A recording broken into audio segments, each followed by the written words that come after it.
April 20th, 1973, police in Santa Cruz, California, receive a startling phone call.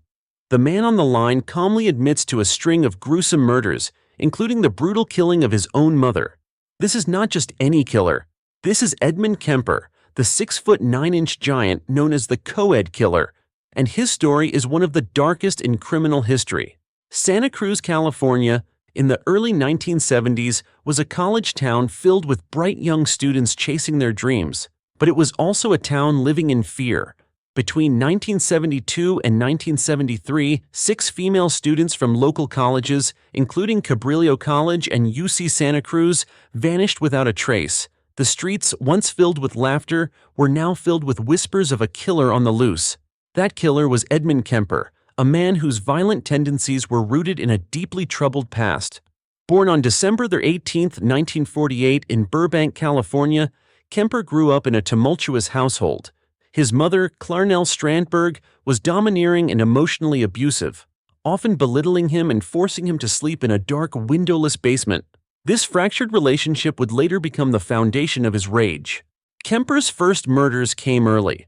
On August 27, 1964, at just 15 years old, he shot his grandmother, Maud Matilda Huey, in their North Fork, California, home during a heated argument. Moments later, he killed his grandfather, Edmund Emil Kemper Sr., to spare him the shock of finding his wife dead.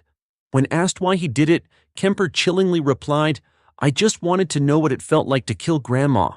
Despite the brutality of these acts, Kemper was sent to Atascadero State Hospital, a facility for the criminally insane. Diagnosed with paranoid schizophrenia, he was eventually released in 1969, deemed rehabilitated by psychiatrists. He was just 21 years old. What followed was a terrifying escalation. In May 1972, Kemper picked up his first victims, Marianne Pesci and Anita Lucchesa, 2 18-year-old college students hitchhiking to Stanford University. Kemper, driving his 1969 Ford Galaxy, seemed friendly and safe, a gentle giant. But after driving them to a secluded area in Alameda County, he murdered them both. Their dismembered remains were later found buried in the mountains near Loma Prieta.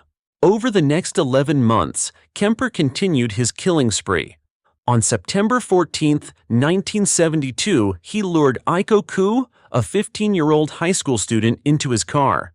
A.K.A had missed her bus to ballet practice and accepted Kemper's offer of a ride. She never made it to her destination.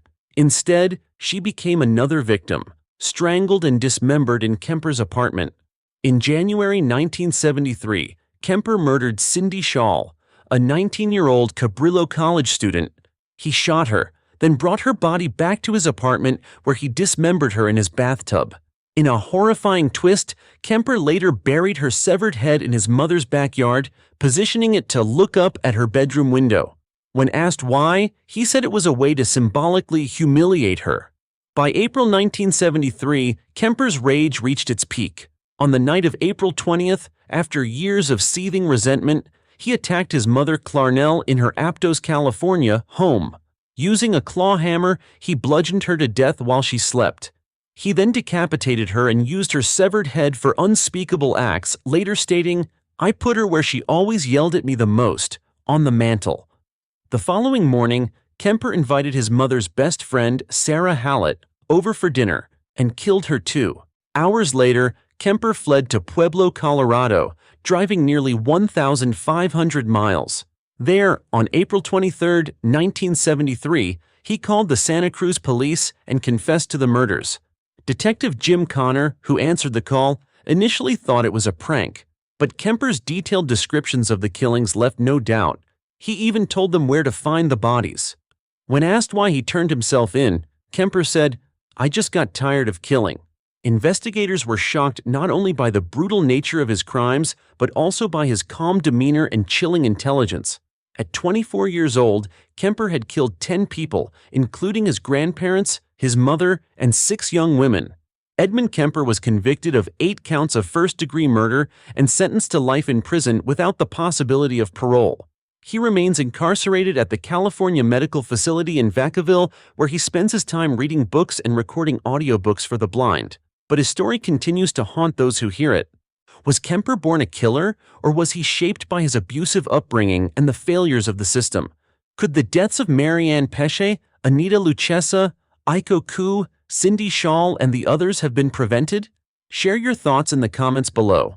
And if you want more true crime stories that delve deep into the darkest minds, don't forget to like, subscribe, and hit the bell icon. Next time, we'll uncover another tale of terror that will leave you sleepless.